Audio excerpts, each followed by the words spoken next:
Hi, my name is Warren Smith. I study the International Line of Architectural Technology and Construction Management at Copenhagen School of Design and Technology. This video presents our third semester project. The semester assignment was to develop a concept for prefabricated modular houses in the Copenhagen suburb of Herlev. The maximum price was to be 14,000 Danish kroner per square meter. Here is our final concept.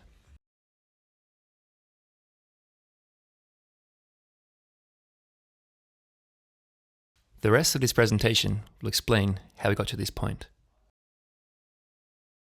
Our starting point was a field trip to the site. On the way, we looked at all the traditional suburban houses that are in Herlev, and nothing really caught our attention as interesting or imaginative.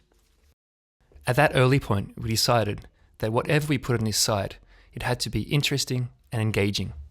When we came to the site, we noticed there was actually quite a nice green park, and not just a bare piece of land ready for development. We could recognize that the park was nice, but we could improve it a whole lot by doing just a few simple things. It was at this point when we realized that this project wasn't just about building a house.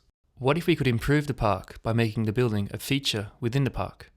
We thought that this could be a great opportunity for us to make a development that has a positive impact on the area. So now we're faced with two conflicting ideas. For us, modules seemed always to be square and boxy and didn't create facades that were interesting. For us, this wasn't an option. So we looked at ways of randomizing the boxes to create a facade which had depth and interest. By doing as little as sliding the units just 60 centimeters back and forth and lifting them just 30 centimeters up and down, we can create a great effect. So we've dealt with the issue of dealing with the modules and created a cool random pattern. But then we thought, but what about the park? We could just place the buildings on the site like the local plan suggests. 3 straight, nice boxes with parking in front. But then we thought, why not follow the curved shape of the stadium and leave more space for the park? And we could do this by tapering the module walls to fit the curve by just 1.6 degrees. This has minimal impact on the floor plans, while creating a nice form that hugs the stadium and leaves maximum space for the park on the sunny southern side. And then we thought, wouldn't it be cool if we combine these two ideas, step the buildings back away from the field and follow this curve? It creates kind of a natural grandstand.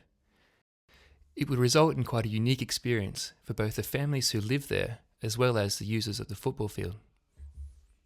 This started kind of a snowball effect for us. Maybe the building can be used for other purposes than just housing. To get ideas on how to make our site more active and interactive, we decided to take a look at a few projects around our school. In less than 10 minutes in each direction from the school, we were able to find 4 great examples. The first place we visited is called Banana Park. Here, a climbing wall has been introduced into an urban environment. Why not do the same here on our side? Why not activate this unused wall with a climbing wall? The next place we visited was Red Square. Here, outdoor gym equipment has been installed. We think this is a great way to activate people, especially when it's combined with a running track, which is already running through our site. The third place we checked out was the new playground at Guldbergsgade School.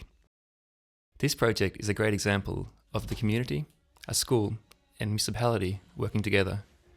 Together, they transformed an uninviting space into an open area with a great atmosphere that encourages children to be active. The last place we checked out was Ophelia Beach. This here is a great example of a transformation of a car park into a successful public outdoor space. For all of the summer, Ophelia Beach engages the people of Copenhagen with a great schedule of outdoor cultural events.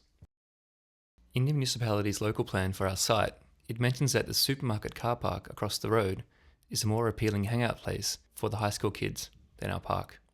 If we borrowed ideas from these 4 projects and applied them to our site, we can create an opportunity for people to hang out informally while being more active and engaged. So even though we have some great ideas on how to activate the site and make the building interesting, there is still one moralistic issue that needs to be addressed. The issue that we have taken land away from the park to build on.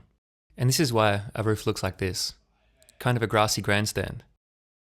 we've elevated the land taken from the park to the roof. When we first modelled this idea, we stood back and joked that it looks a bit like this, an Asian hillside rice plantation. Then we thought, this ties back to another idea we had, the idea of making the park interactive by growing fruit trees and berries in it, kind of a park which can be eaten.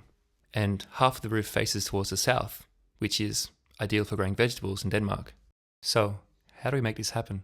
Well, it just so happens that there are people out there who are actually looking for land for urban agriculture in and around Copenhagen, and community gardening is becoming more popular. We have about 1,400 square meters that can be used for these purposes. Our objective for this project was simple: to create a place that activated and interacted with people by providing opportunities to participate in a healthy and engaging life. Our group worked together to do what we could to make the new houses a positive element within the park and to act as an instigator for enhancing the urban fabric of Herlev.